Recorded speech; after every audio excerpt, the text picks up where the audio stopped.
Hola divinas y divinos, bienvenidas al canal de Greta con Garbo, aunque yo no me llamo Greta.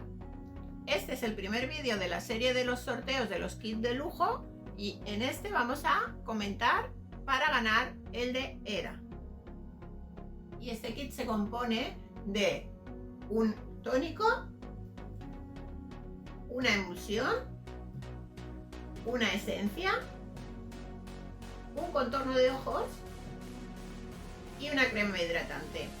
Toda la gama de este kit de lujo es antiedad, antiarrugas y para una piel radiante.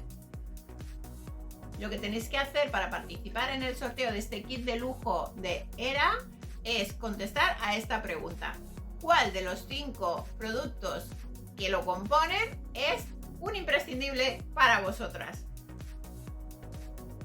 Y en el caso de que no seáis la afortunada o afortunado ganador de este magnífico kit, os voy a dejar en la cajita de información el enlace por si queréis haceros un autorregalo para veros divinas y divinos. Para participar en el sorteo, no olvidéis suscribiros al canal, darle a la campanita para no perderos ningún vídeo. Y tenéis que tener una dirección de envío en España para que yo pueda enviaros el kit. Da igual que no viváis en España. Si tenéis un amigo o familiar que vive aquí, yo puedo enviárselo.